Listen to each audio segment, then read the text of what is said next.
আহ, আমাদের সামনে রয়েছেন শ্রীকান্ত ভট্টাচার্য।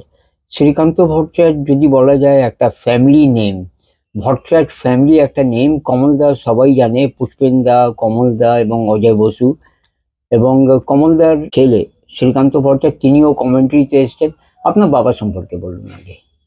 আমার বাবা সম্পর্কে বলতে গেলে বলতে হবে যে প্রচন্ড রকম ভাবে পশ্চিমবঙ্গে পপুলার ছিলেন, মোস্টলি কমেন্ট্রির জন্য। তবে এছাড়াও উনি ব্যক্তিগতভাবে ক্রিকেটার ছিলেন, যেহেতু যেহেতু বেঙ্গলের সিলেক্টর এবং বেঙ্গলের সঙ্গে বহুদিন ওতপ্রোতভাবে জড়িত থাকায় তার হোল লাইফটাই কেটেছে ওই বিভিন্ন টুর্নামেন্টে। বেঙ্গল টিম গেছে, ইস্টজোন গেছে, বিভিন্নভাবে ম্যানেজার হয়ে, সিলেক্টর হয়ে গেছে, যার ফলে পপুলার ছিলেন প্রচণ্ড। এছাড়া বিশেষ করে বলতেই হবে যে ওনাদের, বিশেষ করে অজয় বসু, পুষ্পেন সরকার এবং কমল ভট্টাচার্য তিনজনের যে আন্ডারস্ট্যান্ডিং ছিল কমেন্ট্রি বক্সে, সেটা একটা অভূতপূর্ব কম্বিনেশন। কারণ তিনজন তিনটে সেক্টরের হেড, মাথা বলা চলে।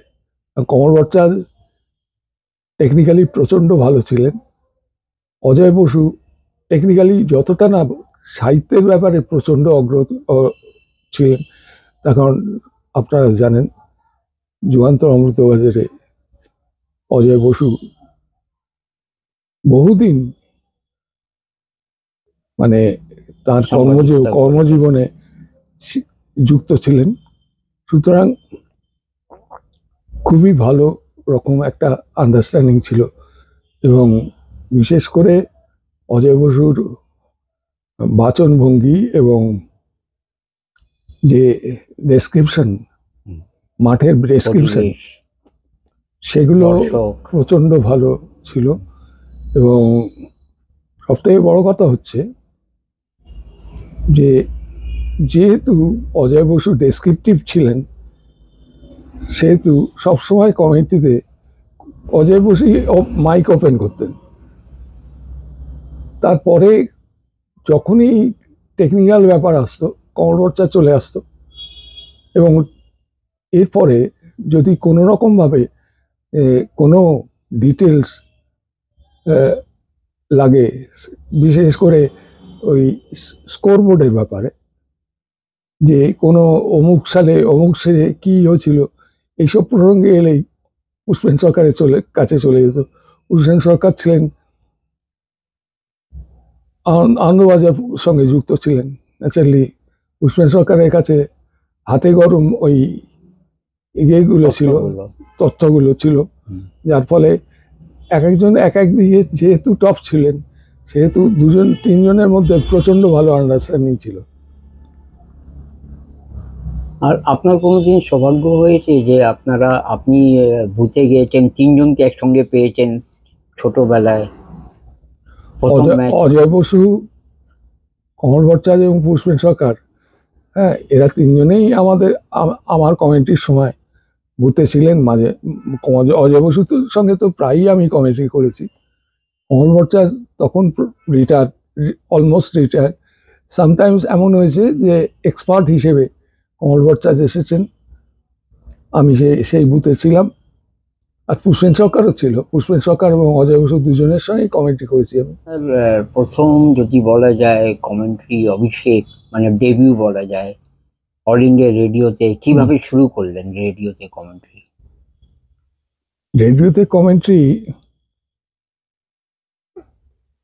কমেন্ট্রি করার আগে আমি অনেক আগে থেকেই যুক্ত হয়ে পড়েছিলাম।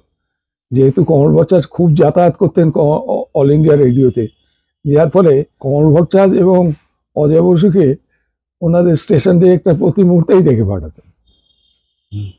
যার ফলে কোনো কিছু ঘটনা ঘটলেই ওদের দুজনকে ডেকে পাঠানো, যার ফলে কোনো এক কথায় আমাকে বলা হয়েছিল, মানে তোমার ছেলে কি করে, বাবাকে জিজ্ঞাসা করেছে। তো বাবা বললো, এই লেখাপড়া করছে, ও তা। তো তখন বললো যে ঠিক আছে, ওকে যুববাণীতে আমি একে বলে দিচ্ছি। তো যুববাণীতে আমি খবর পড়তাম কোন বছরে এটা? বহু বছর আগে, আমি তো আমার কমেন্ট্রি আগে। 69, হ্যাঁ, ওই রকম হবে।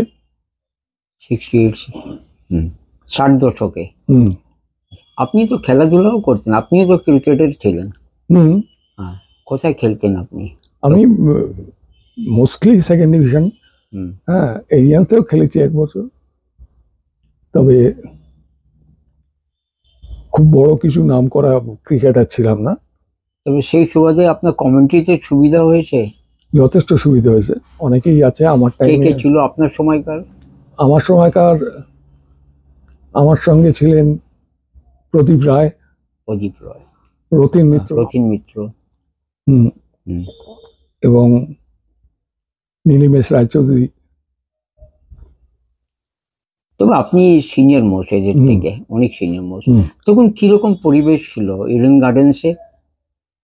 ইনগার্ডেন্সে তখন তো আগেকার মতোই, এখনকার বক্স কোথায় ছিল আপনাদের? কমেন্ট্রি বক্সটা কোথায় ছিল? আমাদের কমেন্ট্রি বক্সটা দুর্দশাটার কথা বলতে হবে। হ্যাঁ, সেটা তার বলুন। কারণ আমাদের বক্সটা হুম। সবসময় একেবারে ডান দিকে কিংবা একেবারে বাঁ দিকে এমন একটা জায়গায় দিত, যা সামনাসামনি কেউ কোনোদিন উইকেট পায়নি। হ্যাঁ, সবসময় অ্যাপার্ট অ্যাপার্ট, উইকেট থেকে অনেক দূরে।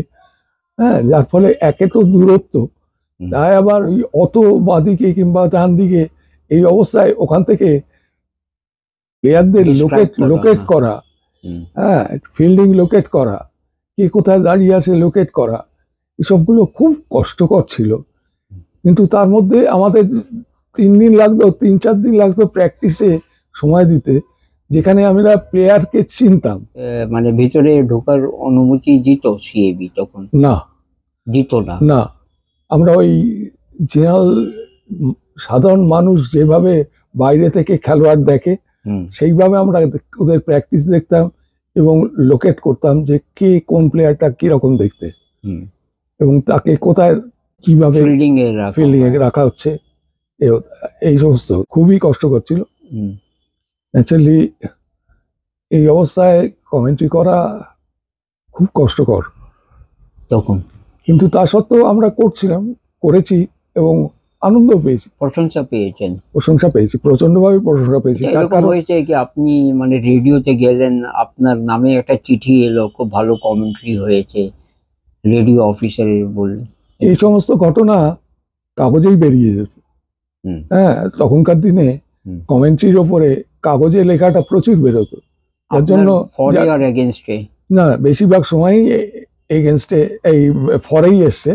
তার কারণ এগেনস্টে বলাই চলে না। একবার আমার সঙ্গে অজয় বসুর কথা কাটাকাটি হয়েছিল। কোন ম্যাচটা ওটা? আমার মনে পড়ছে, জিও বয়কট, পরপর দুজন কপিল দেবের বলে দুজন খোঁচা মেরে আউট হলো, জিও বয়কট আর ক্রিস টেবারে। আচ্ছা, ক্রিস টেবারে, হ্যাঁ, পরপর দুজন কপিল দেবের বলে আউট হলো খোঁচা দিয়ে উইকেট কিপারের কাছে। এখন আমি বলেছিলাম, আমার দেখে মনে হয়েছিল যে এত নামজাদা খেলোয়াড় এইভাবে কিভাবে আউট হলো। আমি বলেছিলাম যে কপিল দেবের দুটো অতি সাধারণ বলে এরা দুজন আউট হয়ে গেল। আমার খুব আশ্চর্য লেগেছে। এই কন্ট্রাডিক্ট করে অজয় বসু বলে, শ্রীকান্ত বলল বটে, আমার মনে হলো দুর্দান্ত দুটো বলকে, হ্যাঁ, কপিল দেব দুর্দান্ত ভাবে আউট করেছে। ন্যাচারালি পরবর্তীকালে কিছুক্ষণ বাদেই বাবা কমেন্ট্রিতে মানে বক্সে আসে, গ্যালারিতে এলো। আমি বাবাকে বললাম এরকম একটা ঘটনা ঘটেছে। বাবা বললেন ঠিক আছে, এই সমস্ত ঘটনা ঘটুক, ভালোই হয়। হ্যাঁ, পরবর্তীকালে তার পরের দিনই কাগজে বেরোলো যে শ্রীকান্ত ভট্টাচার্য অজয় বসুকে কন্ট্রাডিক্ট করে যে কথাটা বলেছে পারফেক্টলি অল রাইট, সেটা ঠিক বলেছে। বাহ! তখন পরের দিন অজয়দা কি বললো আপনাকে? না, ওই ব্যাপারে আর কোনো কন্ট্রাডিকশনে যাওয়া সম্ভব নয়, যাওয়া উচিত নয়, আমি যাইনি। আচ্ছা, আপনারা যখন কমেন্ট্রি করতে যেতেন, আকাশবাণী হয়ে যেতেন, মানে কিভাবে আপনাদের প্রসেস কিভাবে ছিল? আমাদের অফিসারদের কোনো কারো নাম মনে আছে তখন? পাহাড়ি, সরি, মলয় পাহাড়ি। মলয় বিকাশ পাহাড়ি। হ্যাঁ, উনি উনি বহু জায়গায় মানে করেছেন, মানে এমনকি দিল্লির দূরদর্শনে টপ ছিলেন, টপ আচ্ছা হয়েছিলেন। আচ্ছা কিন্তু আমার সময় সেই মলয় পাহাড়ি প্রোগ্রাম এক্সিকিউটিভ,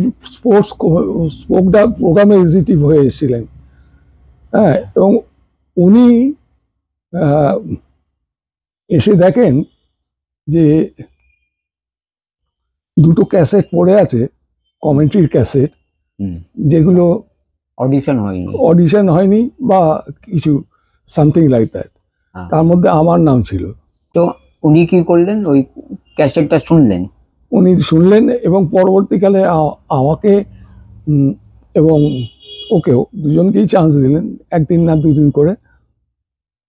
আর বললাম যে তখন কমল ভট্টাচার্য, অজয় বসু দুজনে এতই যাতায়াত ছিল, ন্যাচারালি কথায় কথায় বললো যে হ্যাঁ কমলদা, আপনার পাড়ার একটা ছেলেকে হ্যাঁ চান্স দিয়েছি, একটু দেখবেন তো। কিরকম করে? বললো কমল ভট্টাচার্য, বাবা বললো আমাদের পাড়ায়? কি নাম বলো তো, কি নাম বলুন তো? হুম। বলে শ্রীকান্ত ভট্টাচার্য। আরে সে কি আমার ছেলে তো? আচ্ছা, বললো যে ওনার ক্যাসেটটা পড়েছিল। হ্যাঁ, তখন বাবা বললো যে না, এই ব্যাপারে তো আমার কোনো কথা বলা উচিত নয়, তাই আমি এই ব্যাপারে কোনো তাগাদা দিইনি। আর আপনিও বাবাকে বলেন? আমিও বাবাকে কিছু বলিনি। হুম।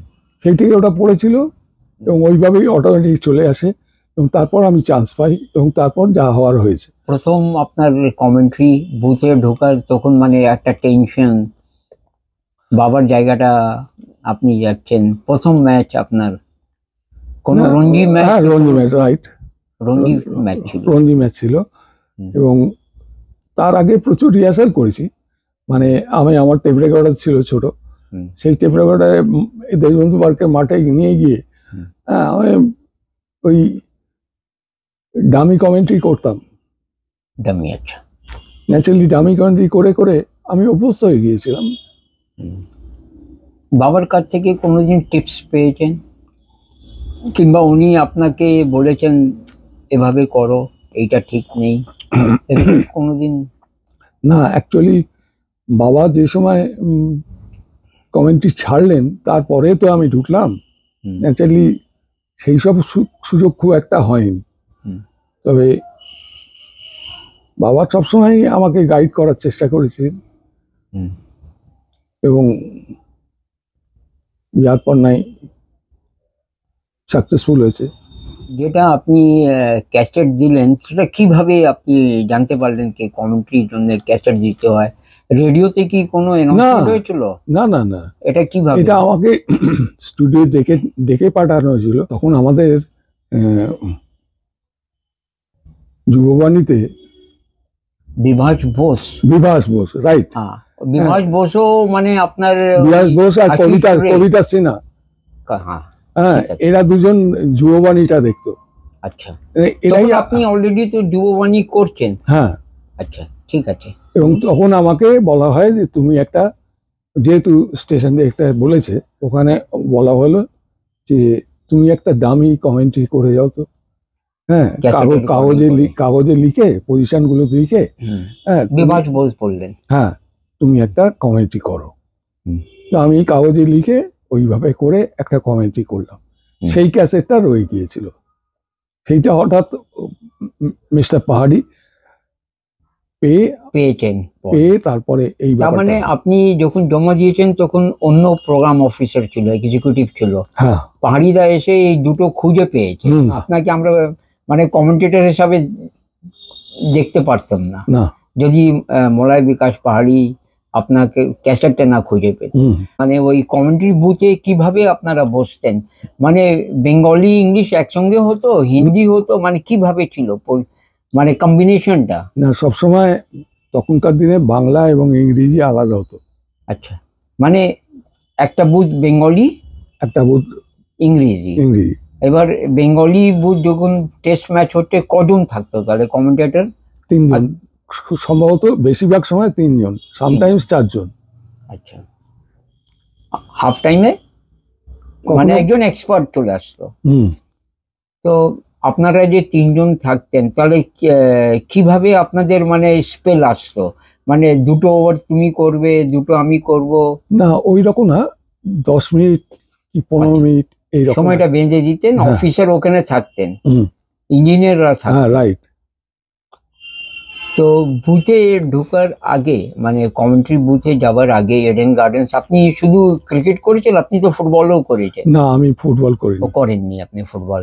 ক্রিকেট ছাড়া অন্য কোনো ডিসিপ্লিন না। করেননি, অনলি ক্রিকেট করেছেন। হুম। কটা কমেন্ট্রি করেছেন আপনি? 100টা করেছেন রঞ্জি মিলিয়ে?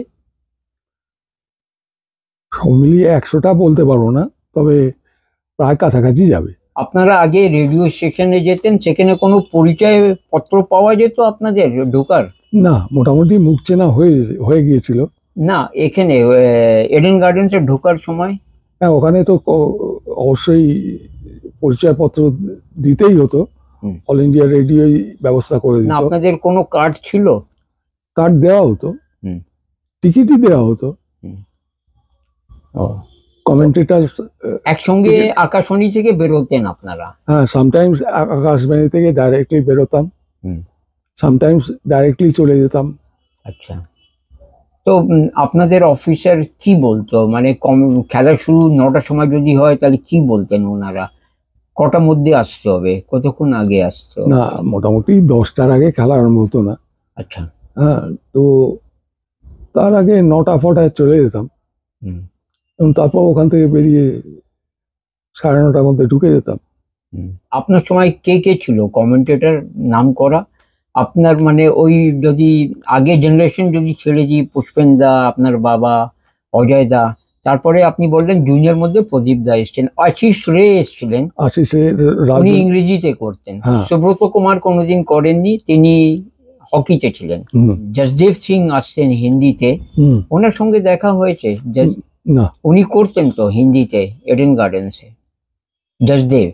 জাস্টেপ না, আমি আমার আপনার সঙ্গে দেখা? স্মরণে নেই। আপনারা যে প্রাক্তন প্লেয়ার, যে আপনার সঙ্গে তো খুব ভালো পরিচয় ছিল মুশতাক আলী, মানে অফিসাররা কি ডেকে নিয়ে আসতেন, মানে টেকনিক্যাল সাইডটা আরো ভালো করে বিশ্লেষণ করা নিয়ে কি, মানে প্রাক্তন প্লেয়ার তারা কি আসতো বুঝতে? পঙ্কজ দা না, পঙ্কজদা বিশ্লেষণ করার জন্য দিনের শেষে কিংবা? না, সেরকম কোনো স্মৃতি আমার মনে পড়ছে না। তবে পঙ্কজের বাড়ি গিয়ে কমেন্ট, মানে আমি ইন্টারভিউ করেছি পঙ্কজ রায়ের। হ্যাঁ, উনি ইন্টারভিউ রেডিও দিয়েছেন। হয়ে, হ্যাঁ? আকাশবাণী হয়ে? না, আকাশবাণী নিজের? নয়, আমি নিজে করেছি। আমাকে বলা হয়েছিল আকাশবাণী থেকে যে তুমি এটা করো, তো আমি করেছিলাম সেই অনুযায়ী। অডিও মানে আপনি রেকর্ডিং করেছেন? হ্যাঁ। অজয়দার ইন্টারভিউ। আর কাদের কাদের ইন্টারভিউ আপনি করেছেন নাম করা? পঙ্কজ রায় হয়েছে, বাইরে বিদেশে কোনো প্রদীপ player? ব্যানার্জি। প্রদীপ ব্যানার্জি আমাদের বাড়ির ফ্রেন্ড ছিলেন, পিকে ব্যানার্জি। তো তিনি মাঝে মাঝেই আসতেন, আমাদের আড্ডা ভালো হতো। কমল ভট্টাচার্য, প্রদীপ ব্যানার্জির সঙ্গে একটা সময় হলো কি, খুব মানে রেষারেষির জন্য, হ্যাঁ, মারধর খেয়ে যাওয়ার ভয় হলো বাবার। কেন? ইসমাইল মোহন নিয়ে এত হই হচ্ছে যে মারধর হওয়ার সম্ভাবনা। তো তখন পিকে বলেছিল যে কমলদা, আপনি এই জন্য ভয় পাচ্ছেন, আমাকে প্রতি মুহূর্তে এই সমস্ত ফেস করতে হয়, আপনি কোনো চিন্তা নেই, আপনি নিশ্চয়ই চলে যান, কোনো অসুবিধা হবে না। আপনার বাবা তো ফুটবলও করতেন? হ্যাঁ, ফুটবল, হকি সব। আপনার বাবার কাছ থেকে কোনোদিন শুনেছেন এই যে ডার্বি ম্যাচ নিয়ে ওনার টেনশন? আপনারা কোন দলের ছিলেন? না, কমেন্টেটরের সব থেকে বড় এথিক্স হলো, সেটা তুমি কমেন্ট্রি করার সময় তুমি বুঝতে পারবে না তুমি কোন দলের। হ্যাঁ, সুতরাং এই ব্যাপারটা আপনার বাবার? আমার বাবার বলছি তো, ব্যক্তিগতভাবে যাই থাকুক উনি সেটা প্রকাশ করতেন না। যদিও আমরা মোহনবাগানের লোকই ছিলাম। আচ্ছা, আপনারা আপনার বাবা এটা কন্ট্রোল করতেন? হ্যাঁ, প্রত্যেকেই কন্ট্রোল করা উচিত, কন্ট্রোল করাই উচিত, কিন্তু অনেকে আজকালকার তো পারেই না। আজকাল পারেন না, হ্যাঁ। আপনার বাবা তো অনেক ফুটবল কমেন্ট্রি করেছেন, তো সেই নিয়ে মানে ওনার কম্বিনেশন কার সঙ্গে বেশি ছিল, অজয়দার সঙ্গে? অজয় অজয় বসু পুষ্পেন্দা তো মনে হচ্ছে ফুটবলটা খুব কম কম করতে, রাইট? না, ফুটবল করেছেন। করেছেন, তবে সেরকম নেই যেরকম আপনার বাবা আর অজয়দা করতেন। হুম। আচ্ছা, আপনি বাইরে গিয়েছেন কমেন্ট্রি করতে, হ্যাঁ, কলকাতার বাইরে? কমেন্ট্রি করতে কল্যাণী বা কল্যাণী আমার মনে আছে বিনয় দা তখন ছিলেন, Right, আর right, বিনয় কৃষ্ণ ঘোষ, হ্যাঁ, আমার পরিষ্কার মনে আছে আপনি গিয়েছিলেন। হুম, তখন একটা কমেন্টেটর আসেনি, বিনয় দা নিজেই বসে গিয়েছিল, সেটাও হুম। আমার মনে আছে। বিনয় দাকে চিনতেন? হুম, হুম, হুম। আর কাদের চিনতেন আকাশবাণীতে? অঞ্জন পাল, হ্যাঁ, বলুন।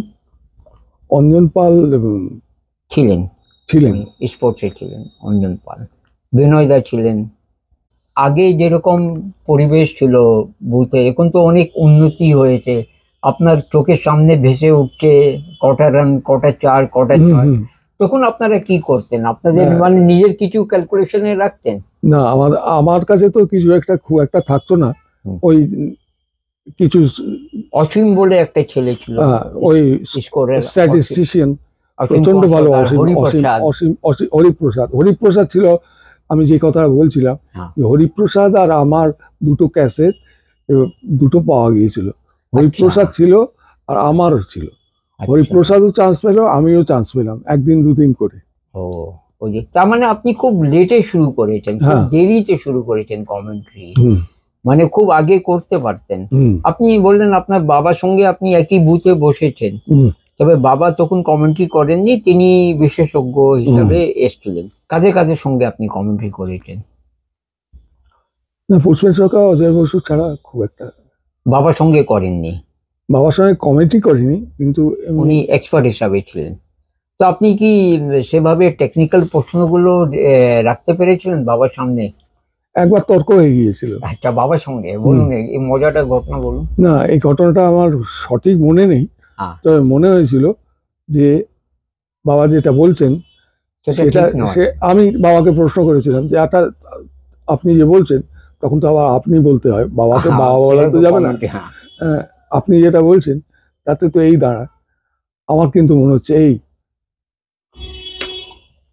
এইরকম একটা কথা কাটাকাটি হয়েছিল ও, বুথের মধ্যেই বুথের মধ্যে। বললেন কমেন্ট্রি করলেন রঞ্জি ট্রফি।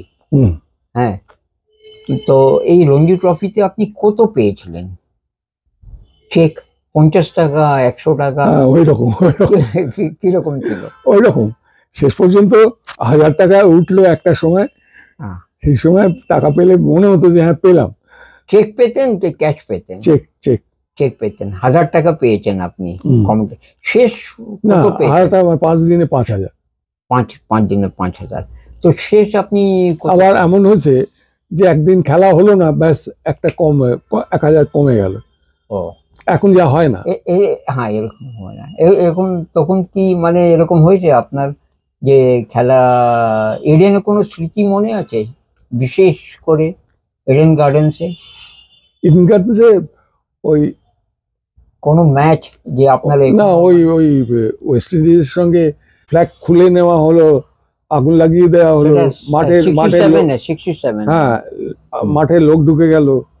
সেটা আপনি বুঝে ছিলেন? না, আমি বুথে ছিলাম না, কমল ভট্টাচার্য বুথে ছিল। আপনি আপনি আমি গ্যালারিতে ছিলাম। গ্যালারিতে ছিলেন সেইটা। আর এমনি কমেন্ট তাও আবার অন্যভাবে ঢুকেছিলাম। মানে গ্যালারিতে ঢোকার আগে এমন ক্যাওস হয়েছিল গেটে, আমার টিকিট ছিল না। আচ্ছা, আমি কোনো রকমে ঢুকে গিয়েছিলাম ভেতরে। তো আচ্ছা, বাবার কাছ থেকে কোনোদিন টিকিট পাননি? হ্যাঁ, কখনো কখনো এমন হয়েছে যে টিকিট নেই, কম হয়ে গিয়েছে। তাহলে আপনার বাড়ির সামনে নিশ্চয়ই মানে লোকগুলো ভিড় করে থাকতো। হুম, হুম। কমলদা খুব ফেমাস ছিল, টিকিট দিতেন বাবা? হ্যাঁ, বাবা তো ফুটবলে বিশেষ করে, ও তো রেগুলার লোক আসতো, রেগুলার টিকিট নিত, মাঠে যেত। ইস্টবেঙ্গল, মোহনবাগান সব। চুনি বা বলরাম আমাদের বাড়িতে কখনো আসেননি। খুব ভালো পরিচয় ছিল আপনার বাবার সঙ্গে, খুব ভালো বন্ধু। হ্যাঁ, তা হতে পারে, কিন্তু আমাদের সঙ্গে, আমাদের ফ্যামিলির সঙ্গে পিকে ব্যানার্জি যেরকম আলাপ ছিল সেরকম আলাপ ছিল না। মুশতাক আলী খুব ভদ্র, খুব মানে, হ্যাঁ, ইন্দোরে ছিলেন না তিনি? হ্যাঁ, আপনি গিয়েছেন ইন্দোরে ওনার না বাড়িতে? না, জাননি। বাবা গিয়েছেন নিশ্চয়ই। সম্ভবত আমি জানি আচ্ছা, না। আপনার বাবা ইন্ডিয়াতে অন্য জায়গায় গিয়ে কমিটি করেছেন, তখন বেঙ্গলি কমিটি কি বাইরে থেকে হতো? না না, হতো না, পরে শুরু হয়েছে। হ্যাঁ, এবং আমার সম্ভবত ধারণা যে জোনাল ভাষায় কমেন্ট্রি একমাত্র বেঙ্গলিতেই প্রথম শুরু হয়, ইংরেজির থেকেও আগে বেঙ্গলিতে প্রথম শুরু হয় রিজিওনাল ল্যাঙ্গুয়েজে। ঠিকই। বীরেন কৃষ্ণ ভদ্র, বীরেন্দ্র কৃষ্ণ ভদ্র, সে আপনি তো কোনোদিন আপনার সঙ্গে পরিচয় হয়েছে? কোনোদিন আপনি দেখেছেন কাছ থেকে বীরেন্দাকে? হ্যাঁ, বীরেন্দ্র কৃষ্ণ ভদ্র তো আমাদের বাড়িতেও এসেছেন, এবং বীরেন্দ্র কৃষ্ণ ভদ্র আমাদের এখানে আমার কাকার বাৎসরিকে গানও মানে এও করেছেন, কি মানে ওদের ওদের ফ্লিটে আসতো, কেউ গান করতো, কেউ পাঠ করতো, সেই রকম বীরেন্দ্র কৃষ্ণ ভদ্র আমাদের বাড়ির সামনে মেরাপ বেঁধে সেখানে ফাংশনে এসেছেন বীরেন্দ্র কৃষ্ণ ভদ্র। আপনার বাবার সঙ্গে ভালোই আলাপ ছিল। হুম। অ্যাডমিনিস্ট্রেটর হিসাবে আপনি তো বিশ্বনাথ দত্ত, তারপরে আরো অনেকদের পেয়েছেন। না, আমি কোনোভাবেই ওই ওদের সঙ্গে কোনো চণ্ডী গাঙ্গুলি ছাড়া আমি খুব একটা। চণ্ডীদা তো খেলতেন রাজস্থানকে, কোথায়? না, এরিয়ান্সে। এরিয়ান্সে খেলতেন, আপনার সঙ্গে খেলতেন চণ্ডীদা? না না না, আচ্ছা। চণ্ডীদা অনেক সিনিয়র ছিলেন। হুম। কমল ভট্টাচার্যের পর কমল ভট্টাচার্য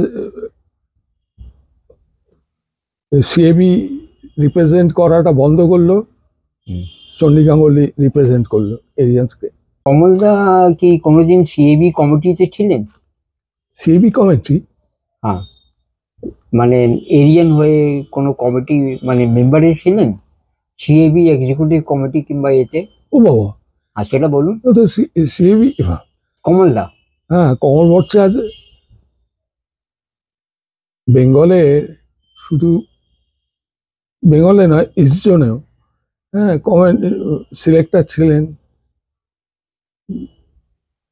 আর সিলেক্টর ছিলেন এবং প্রেসিডেন্টও ছিলেন। সিএবিতে কোনো কমিটিতে ছিলেন? হ্যাঁ। সিলেকশন কমিটিতে ছিলেন, আর এমনি অ্যাডমিনিস্ট্রেশন ছিলেন। সৌরভ গাঙ্গুলি এর আপনি রাইস দেখেছেন, কমিটি করেছেন কোনোদিন? না, সৌরভের খেলার? ওর খেলায় কমেন্ট্রি করেছি। ওর খেলায় ওই কল্যাণীতে যে খেলাটা হয়েছিল সেটাতেই সৌরভ খেলেছিল, দুর্দান্ত খেলছিল, দম করে আউট হয়ে। তখন কি ইন্ডিয়া টিমে? না না, তখন চান্স পাইনি। ওটা কি ম্যাচ ছিল? রঞ্জি? রঞ্জি ম্যাচ ছিল। ও, তারপরে ইন্ডিয়া টিমে ঢুকলো। তখন আপনি মানে ওই লেফট হ্যান্ডারকে দেখে আপনার কি মনে হয়েছিল? আপনি কমেন্ট্রিতে কি ওর সম্পর্কে, সৌরভ সম্পর্কে প্রশংসা করেছেন? কি আপনি দেখতে পেরেছেন তখন? আমার কমেন্ট্রিতে সৌরভকে আমি খুব কম পেয়েছি, তবে যতটুকু পেয়েছি তাতে আমার মনে হয়েছিল যে সৌরভের থেকে অনেক বেশি ট্যালেন্টেড ওর ভাই স্নেহাশিস গাঙ্গুলি। আচ্ছা, এটা আপনি কমেন্ট্রিতে কি বলতে পেরেছেন এরকম কে, মানে স্নেহাশিস, যেটা এখানে রঞ্জি ট্রফি ফাইনাল যেটা হয়েছিল, রাইট, আপনি ছিলেন কি কমেন্ট্রিতে? না, কমেন্ট্রিতে ছিলাম না। স্নেহাশিস দুর্দান্ত খেলেছিল, সেই তুলনায় তখন সৌরভকে ব্যাক করা হচ্ছে। কে করতো ব্যাক? চণ্ডী গাঙ্গুলি অবশ্যই। তো ও তো স্নেহাশিসও তো ওনার ছেলে। ইনজোর্ড হয়ে গেছিল স্নেহাশিস গাঙ্গুলি, তারপরে সৌরভ চান্স পেল। রাইট। তবে আপনি এনজয় করেছেন? আমি ডেফিনেটলি এনজয় করেছি কমেন্ট্রি করা। কমল অজয় বসু, ওদের তো ওটা আর্ট ছিল, কোনো আচ্ছা এই অসুবিধাই হতো না। আর কোনোদিন কি আমরা দেখতে পারবো এরকম? আমার তো মনে হয় না, তার কারণ ওদের সুবিধে ছিল যে একটা বড় ব্যাপার ছিল আমাদের সঙ্গে, আমাদের জেনারেশনের সঙ্গে বাবাদের জেনারেশন, যে ওনারা যেহেতু শুরু করেছিলেন কমেন্ট্রি, তখন কমেন্ট্রি, বাংলা কমেন্ট্রি হবে এটা ভাবাই যেত না। যেহেতু তখন শুরু করেছিলেন, তখন ওরা অনেক আপার হ্যান্ড পেয়ে গিয়েছেন। যেমন ধরুন, সুইপ করছে, ঝাঁটার মতো চালিয়ে দিল, এই যে ঝাঁটার মতন চালিয়ে দিল, হ্যাঁ, এই কথাটা ওনারা বলতে পেরেছিলেন। আমাদের সময় আমরা এই সমস্ত কথা বলতে পারতাম না। আমাদের বলা হয়েছিল যে উল্টোপাল্টা কোনো ল্যাঙ্গুয়েজ ইউজ করা চলবে না। এটা কি সুতরাং রেডিও কিছু এথিক্স হ্যাঁ, আপনাদের বলে দেওয়া রাইট হয়েছিল? রাইট। রেডিও এথিক্স এটাও আছে, কারো পেট নেম বলা যাবে না, হ্যাঁ, মানে বললে তার পুরো ফুল নেমটাই বলতে হবে, হুম, তার ডাক নাম হতেই পারে সে এইরকম সব কিছু কিছু সুবিধে হ্যাঁ আগেকার দিনের কমেন্টেটররা পেয়েছেন, যেটা আমরা পাইনি। আপনার বাবার সঙ্গে ভালো সম্পর্ক ছিল? হ্যাঁ, প্রচন্ড ভালো ছিল। বাবা কোনোদিন উল্লেখ করেছেন ওনার নাম? জগমোহন ডালমিয়া সম্পর্কে উল্লেখ করতে হয় না, করতেই হবে। ডালমিয়াকে বলতেই হবে যে তিনি দুর্দান্ত মানুষ ছিলেন এবং সিএবির প্রচুর চেষ্টা করেছেন। বাংলা ক্রিকেটকে এগিয়ে নিয়ে যাওয়ার ক্ষেত্রে ডালমিয়ার অবদান আপনি কি বলবেন? এক কথায় অপূর্ব। এই এই সৌরভ গাঙ্গুলির ব্যাপারে ডালমিয়া কম লড়াই করেছে। সৌরভকে ছুঁড়ে ফেলার চেষ্টা তো কম হয়নি, কিন্তু ডালমিয়া প্রতিবার এসে রুখে দিয়েছে এবং লড়াই করেছে যে কিভাবে একে বাদ দেওয়া যাবে। আর ডালমিয়াকে কোনোদিন আপনার সঙ্গে মুখোমুখি হয়েছে জগমোহন ডালমিয়া? কি ধরনের লোক ছিলেন? জগমোহন ডালমিয়া এক কথায় অপূর্ব বলা যায়। জগমোহন ডালমিয়ার সঙ্গে আমার কোনো ইন্টারাকশন খুব একটা হয়নি, একমাত্র বাবা মারা যাওয়ার পর হ্যাঁ জগমোহন ডালমিয়া সেই এতে আমি মিট করেছিলাম এবং উনি যথেষ্ট প্রচন্ড মানে খেলার মানসিকতা নিয়ে সিএবিতে ছিলেন। উনি রাজস্থানে ছিলেন সম্ভবত, হ্যাঁ রাজস্থান থেকে রিপ্রেজেন্ট করেছিলেন।